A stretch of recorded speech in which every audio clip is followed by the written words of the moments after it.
नमस्कार प्रिय दर्शकों, मैं आचार्य आशीष सेमवाल आपके चैनल एस्ट्रोकाल गणना में आपका बहुत बहुत स्वागत करता हूं। आज मैं आपके सामने एक अत्यंत महत्वपूर्ण विषय लेकर आया हूं। ज्योतिष ग्रंथों से आपके लिए कुछ विशिष्ट योग ढूंढ के लाया हूं। अगर आपकी जन्म पत्रिका में, जन्म कुंडली में ये योग बनता है तो आप होंगे भाग्यवान। आपका भाग्य आपका भरपूर साथ देगा। आप किसी भी कुल में जन्म लिया है आपने, आप पारिवारिक परिवार से निर्धन हैं तो हो जाएंगे धनवान। अगर ये सूत्र किसी बालक के जन्म पत्रिका में, जन्म कुंडली में बनता है, ये योग, उस योग पे मैं आज चर्चा करने वाला हूं। चतुष्ट गते चंद्रे कोणे चैव दिवाकर अपि दास कुले जाता कोपि राजा भविष्यति।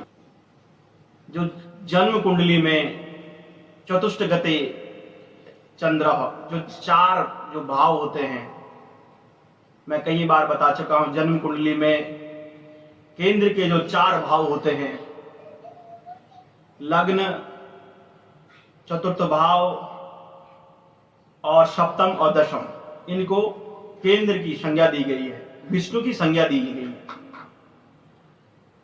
अगर इनमें चंद्रमा बैठ जाए और कोणे चैव दिवाकरः, त्रिकोण की मैं पहले भी कई बार बता चुका हूं। त्रिकोण किसको कहते हैं? त्रिकोण कहा जाता है लग्न को, पंचम को और भाग्य भाव को, नवम भाव को।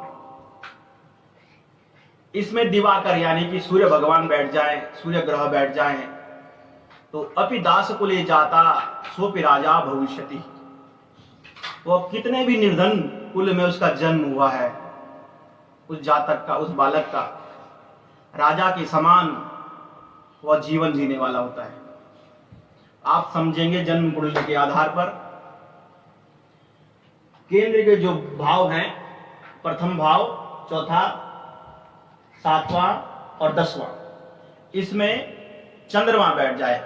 आपकी कोई सी भी कुंडली हो, कोई सी भी लग्न की कुंडली हो, आपने वो नहीं देखना। आपने देखना केंद्र में अगर चंद्रमा बैठ जाए और त्रिकोण में यानी कि लग्न, पंचम भाव और नवम भाव में सूर्य ग्रह बैठ जाए तो आप बन जाएंगे धनवान, ऐश्वर्यवान, भाग्यवान। अब एक सूत्र आपको और बताता हूं मैं। एक योग, विशिष्ट योगों पे मैं चर्चा कर रहा हूं आजकल, और आगे भी आपको विशिष्ट योग आपके सामने ज्योतिष ग्रंथों से लेके आऊंगा। चौथे भाव का स्वामी, चौथा भवन जो सुख का भवन होता है, भूमि वाहन का भवन होता है, उसका स्वामी, और पंचम भवन का स्वामी जो विद्या का, संतान का, भावनाओं का जो घर है, पंचम भाव, उसके स्वामी, और नवम भाव के स्वामी जो भाग्य का है, धर्म का है, उस भाव के स्वामी। आपने देखना वहां पे कौन सा अंक लिखा हुआ है, ये ध्यान देना है, और उसके ग्रह देखने हैं, उसके ग्रह कौन से बनते हैं।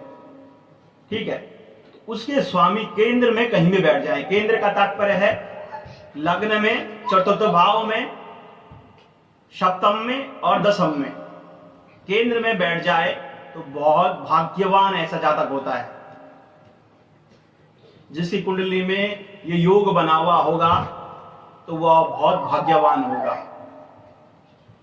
विशिष्ट योगों की श्रृंखला में आज मैंने आपको दो उच्च कोटि के राजयोग बताए हैं। अगर ये आपकी जन्म पत्रिका में, जन्म कुंडली में बनते होंगे तो आप बन जाएंगे ऐश्वर्यवान, धनवान। आज के लिए मुझे इजाजत दीजिएगा। नमस्कार, जय माता दी।